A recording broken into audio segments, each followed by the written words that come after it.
Serial वसुधा के आने वाले ट्रैक में दर्शकों के लिए अब एक ऐसा तूफानी मोड़ तैयार खड़ा है जो पूरे चौहान परिवार की जिंदगी को हमेशा के लिए बदल देगा। जहां एक तरफ वसुधा और देव अपनी रोजी रोटी कमाने के लिए दिन रात मेहनत कर रहे हैं, वहीं दूसरी तरफ किस्मत एक बार फिर उनके सामने एक नई मुश्किल खड़ी करने वाली है। देव को उसका बॉस पहले से भी ज्यादा परेशान करने वाला है।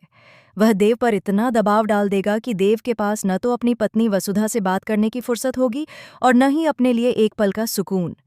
देव कई कई घंटे लगातार काम करेगा, सिर्फ इस उम्मीद में कि घर में राशन और बुनियादी ज़रूरतें पूरी हो जाएं। लेकिन यह संघर्ष अब एक खतरनाक मोड़ लेने वाला है। उधर वसुधा की परेशानी दुगनी हो चुकी है। उसका फ़ोन पूरी तरह खराब हो चुका है और न देव से बात हो पा रही है, न उसके हालात जानने का कोई तरीका बचा है। इसी बेचैनी और डर में वह देव के ऑफिस पहुंच जाती है और वहां पर जो होता है वह दर्शकों को हिलाकर रख देगा। देव का खड़ूस बॉस, जिसने देव को पहले ही एक डिलीवरी पर भेज दिया था, वसुधा को सबके सामने बुरी तरह फटकारता है। वह गुस्से में कहता है, यह कोई धर्मशाला नहीं है जहां तुम अपने पति को ढूंढने कभी भी चली आओ। वह मेरे काम पर गया है और मैं नहीं चाहता कि मेरे क्लाइंट को किसी भी तरह की परेशानी हो। उसकी बेइज्जती सुनकर वसुधा के आंसू निकल आते हैं और वह टूटे मन से घर लौट जाती है। लेकिन यह तो सिर्फ शुरुआत है।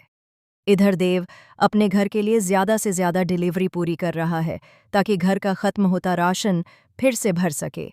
पर उसे अंदाजा भी नहीं कि घर में हालात कितने बिगड़ चुके हैं।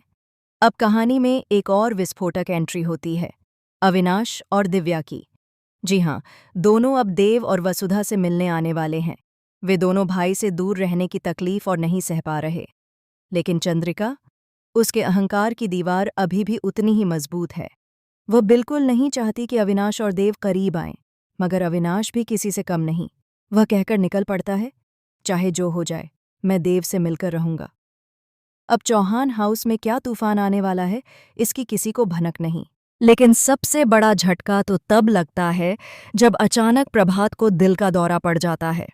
उन्हें तुरंत हॉस्पिटल में एडमिट करना पड़ता है।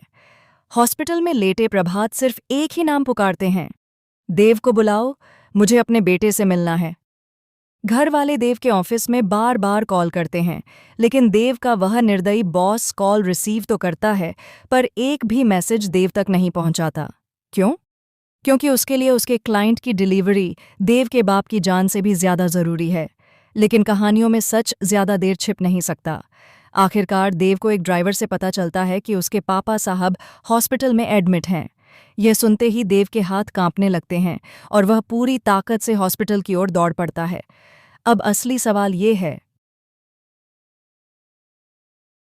क्या देव समय पर हॉस्पिटल पहुंच पाएगा? क्या प्रभात उससे मिलने तक जिंदा रहेंगे? क्या अविनाश और देव का मिलन इस बार चंद्रिका के अहंकार को तोड़ पाएगा?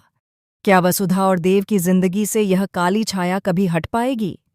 इन सभी सवालों के जवाब लेकर आ रहा है वसुधा का अगला एपिसोड, जो इस बार दिल को झकझोर देने वाला है। जुड़े रहिए हमारे साथ और देखते रहिए सीरियल वसुधा, जहां हर पल एक नया तूफान लेकर आता है।